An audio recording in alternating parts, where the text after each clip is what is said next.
Enzymes में हमने पढ़ा था लाइसिंग एंजाइम, ठीक है, जिसके अंदर था लाइसोजाइम, जो कि क्या करता है, सेल वॉल लाइसिस करता है या फिर सेल वॉल को ब्रेक करता है, जिससे हम क्या करते हैं, डीएनए को एक्सट्रैक्ट करते हैं, ठीक है।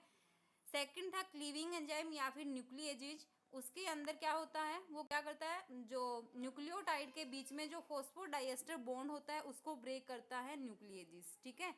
न्यूक्लिएजेज 2 टाइप्स के पढ़े थे हमने, आरएनएज और डीएनएज, राइबोन्यूक्लिएजेज और डिऑक्सी राइबोन्यूक्लिएजेज, ठीक है।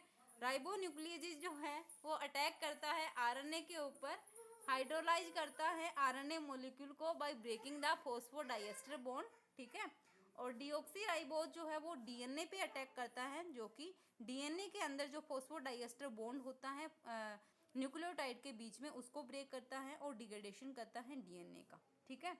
उसके बाद हमने 2 टाइप्स के पढ़े थे, nucleases on the basis of site of attack, ठीक है, कि कौन सी साइट पे जो है वो अटैक करेगा, कहाँ से क्लीवेज स्टार्ट करवाएगा, उसके बेसिस पे हमने पढ़े थे रेस्ट्रिक्शन एक्सोन्यूक्लिएज एंड एंडोन्यूक्लिएज एंजाइम, ठीक है।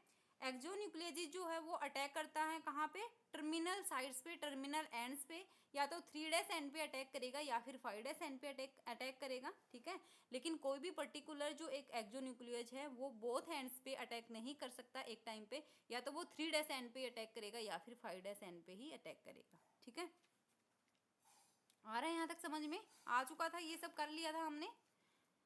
उसके बाद सेकंड था एंडोन्यूक्लिएज। एंडोन्यूक्लिएज जो है वो डीएनए डुप्लेक्स को कहाँ पे क्लीवेज करवाता है, at any site except the points except the ends, ठीक है, किसी भी पॉइंट पे क्लीवेज करवा सकता है एंड्स को छोड़ के, मतलब 3' एंड और 5' एंड को छोड़ के, बाकी मिडिल पोर्शन में जो है एंडोन्यूक्लिएज क्लीवेज करवाता है, ठीक है।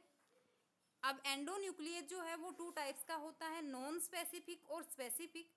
नॉन स्पेसिफिक एंडोन्यूक्लिएज जो होता है वो क्या करता है, डीएनए का क्लीवेज किसी भी रैंडम साइट्स पे करवा देता है, कोई भी रैंडम साइट होगी वहाँ पे ही क्लीवेज करवा देगा, ठीक है। तो वो क्या होते हैं, कुछ एक एंडोन्यूक्लिएज जो है वो नॉन स्पेसिफिक होते हैं और कुछ होते हैं स्पेसिफिक, ठीक है। स्पेसिफिक एंडोन्यूक्लिएज जो होते हैं उनको बोलते हैं रेस्ट्रिक्शन एंडोन्यूक्लिएज, और इनको हम बायोलॉजिकल सीजर या फिर मोलिकुलर सीजर्स भी बोलते हैं, ठीक है। रेस्ट्रिक्शन एंडोन्यूक्लिएज जो है वो क्या करता है, ये सबसे पहले क्या करता है, उस डीएनए डुप्लेक्स के अंदर जिसके अंदर हमें क्लीवेज करवाना है, पहले क्या करेगा, कोई एक स्पेसिफिक न्यूक्लियोटाइड सीक्वेंस को रिकॉग्नाइज करेगा, ठीक है। उस सीक्वेंस को रिकॉग्नाइज करने के बाद ही वहाँ से क्लीवेज करेगा या फिर उसको कट करेगा, ठीक है।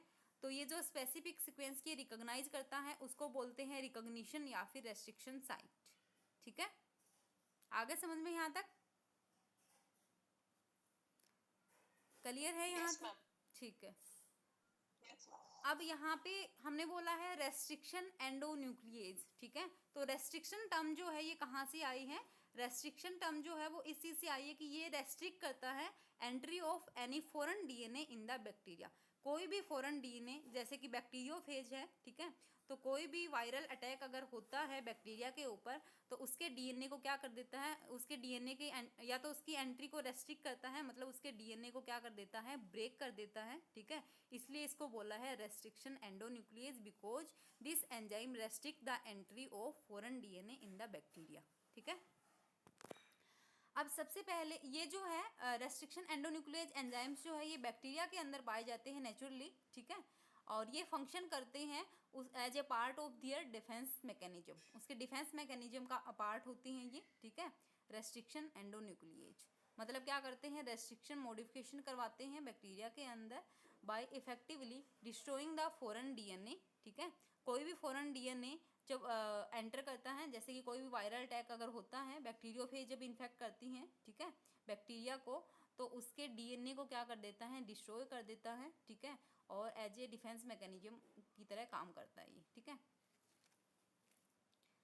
सबसे पहले एग्जिस्टेंस जो है रेस्ट्रिक्शन एंडोन्यूक्लिएज का वो पोस्टुलेट किया था डब्ल्यू आर्बर ने, ठीक है। कब किया था, इन्होंने देखा था कि जब कोई बैक्टीरियोफेज क्या होता है, बैक्टीरियल वायरस, ठीक है। तो जब बैक्टीरियोफेज किसी बैक्टीरिया को इन्फेक्ट करता है, ठीक है, तो उस टाइम पे इन्होंने क्या देखा, जैसे ही बैक्टीरियोफेज ने इन्फेक्ट किया तो उसके डीएनए का क्या हो गया था, उसका डीएनए का क्लीवेज हो गया था जैसे ही बैक्टीरिया के अंदर एंटर हुआ, ठीक है। तो इस चीज़ के लिए, इस क्लीवेज के लिए उन्होंने रेस्ट्रिक्शन एंडोन्यूक्लियस को रिस्पॉन्सिबल बताया था, ठीक है। तो सबसे पहले एग्जिस्टेंस जो है वो डब्ल्यू आर्बर ने दिया था इसका, ठीक है। और इस फर्स्ट जो आइसोलेट किया था रेस्ट्रिक्शन एंडोन्यूक्लियस, ठीक है, वो था एच स्मिथ एंड एटोल ने 1970 के अंदर आइसोलेट किया था फर्स्ट रेस्ट्रिक्शन एंडोन्यूक्लियस, ठीक है। और किसके अंदर? हेमोफिलस पैरा इन्फ्लुएंजा जो बैक्टीरिया था उसके अंदर से, ठीक है। और इसको नाम दिया था H-PAL1, ठीक है। तो आपको पता होना चाहिए फर्स्ट रेस्ट्रिक्शन एंडोन्यूक्लियस कौन सा था, आइसोलेट किया गया था, ठीक है, 1970 के अंदर किया गया था। हेमोफिलस पैरा इन्फ्लुएंजा जो बैक्टीरिया है उसके अंदर से आइसोलेट किया था, ठीक है, और उसका नाम था H-PAL1।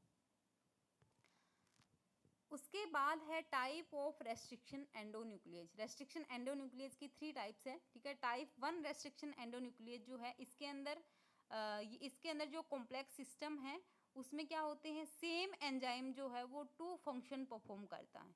Same enzyme 2 function perform करता है, एक तो रेस्ट्रिक्शन का और सेकंड मॉडिफिकेशन का, ठीक है। रेस्ट्रिक्शन का मतलब क्या होता है? रेस्ट्रिक्शन का मतलब है कि क्लीवेज ऑफ फेज डीएनए, ठीक है। जैसे ही बैक्टीरियोफेज इन्फेक्ट करता है तो उसके डीएनए का क्लीवेज, ठीक है, रेस्ट्रिक्शन। और मॉडिफिकेशन मतलब मिथाइलेशन, ठीक है, तो प्रोटेक्शन ऑफ होस्ट डीएनए। क्यों जरूरत पड़ती है प्रोटेक्शन की? क्योंकि आपको पता है रेस्ट्रिक्शन एंडोन्यूक्लियस का क्या फंक्शन है कि वो फेज डीएनए को क्या कर देता है, क्लीवेज करवा देता है, उसको ब्रेक कर देता है, ठीक है। तो होस्ट डीएनए को प्रोटेक्ट करने के लिए उसको मॉडिफाई करना पड़ता है, उसको मिथाइलेट करना पड़ता है, ठीक है, मिथाइलेशन करवा देते हैं उसकी, क्योंकि रेस्ट्रिक्शन एंडोन्यूक्लियस जो है वो अनमिथाइलेटेड साइट पे ही क्या करता है, ब्रेक करता है, ठीक है। तो टाइप 1 रेस्ट्रिक्शन एंडोन्यूक्लियस जो है उसके अंदर, इस सिस्टम के अंदर क्या होता है, सेम एंजाइम परफॉर्म करता है दोनों के दोनों function, restriction as well as modification, ठीक है। मतलब यहाँ पे सेपरेट यूनिट होती है एक एंजाइम के अंदर, रेस्ट्रिक्शन एंड मॉडिफिकेशन के अंदर, लेकिन सेम एंजाइम ही दोनों फंक्शन परफॉर्म करता है, ठीक है। इसलिए ये एंजाइम जो है टाइप 1 रेस्ट्रिक्शन एंडोन्यूक्लियस, ये जीन क्लोनिंग के अंदर यूज नहीं किया जाता। और आपको मैंने अभी भी बताया था कि ये क्या करते हैं, कुछ स्पेसिफिक न्यूक्लियोटाइड सीक्वेंस को रिकॉग्नाइज करते हैं। तो हर एक रेस्ट्रिक्शन एंडोन्यूक्लियस की अलग अलग रिकॉग्निशन सीक्वेंस होगी, ठीक है, सबकी अपनी सीक्वेंस होती है। ये नहीं है कि अगर एक रेस्ट्रिक्शन एंडोन्यूक्लियस की सीक्वेंस 6 to 8 बेस पेयर है तो सेकंड वाला भी सेम बेस सीक्वेंस पे कट करेगा, ऐसा नहीं होता। हर एंजाइम की unique restriction site restriction sequence होती है, ठीक है। तो टाइप 1 रेस्ट्रिक्शन एंडोन्यूक्लियस जो है इसकी रिकॉग्निशन सीक्वेंस कितनी होती है, 15 बेस पेयर की होती है, ठीक है। उसके बाद है टाइप 2 रेस्ट्रिक्शन एंडोन्यूक्लियस। और टाइप 2 रेस्ट्रिक्शन एंडोन्यूक्लियस के अंदर क्या होते हैं, इसके अंदर सेपरेट एंजाइम होते हैं रेस्ट्रिक्शन एंड मॉडिफिकेशन के लिए, ठीक है। मतलब रेस्ट्रिक्शन क्लीवेज जो करवाएगा फेज डीएनए का वो अलग होगा, ठीक है, और मॉडिफिकेशन जो करवाएगा होस्ट डीएनए का वो क्या होता है, अलग एंजाइम होता है, ठीक है। सेपरेट एंजाइम होते हैं दोनों फंक्शन के लिए।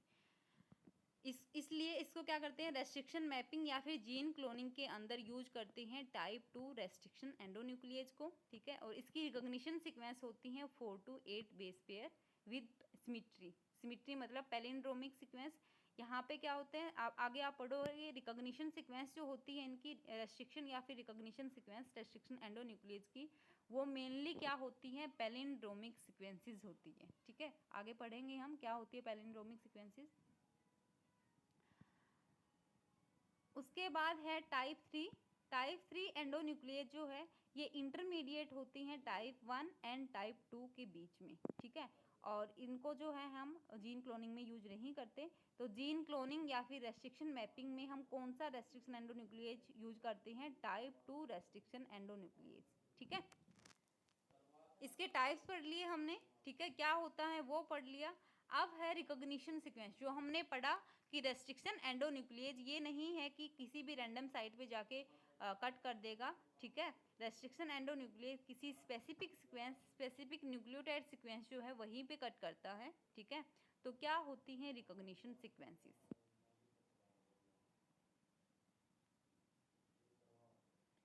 रिकॉग्निशन सीक्वेंसेस क्या होती हैं कि हमने अभी पढ़ लिया कि rather than cutting DNA indiscriminately, a restriction enzyme cuts only double helical segments that contain a particular nucleotide sequence of 4 to 8 base pair in length which is specific for that enzyme, ठीक है। Specific होती है हर एक enzyme के लिए, 4 to 8 base pair होती हैं, ठीक है।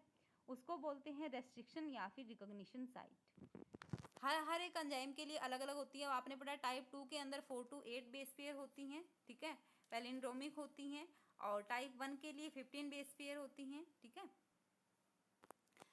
मेनली क्या है, मेनली रेस्ट्रिक्शन या फिर रिकॉग्निशन साइट्स जो होती हैं ये सीक्वेंसेस पैलिंड्रोमिक सीक्वेंसेस होती हैं, ठीक है।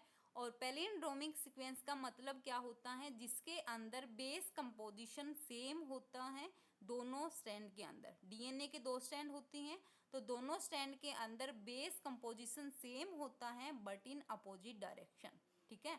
मतलब अगर एक स्ट्रैंड के अंदर हम 3' to 5' रीड करते हैं, ठीक है, और सेकंड के अंदर अगर 5' to 3' रीड करते हैं, तो उसकी बेस सीक्वेंस क्या मिलेगा, सेम मिलेगा। क्लियर है यहाँ तक, समझ में आ रहा है यहाँ तक?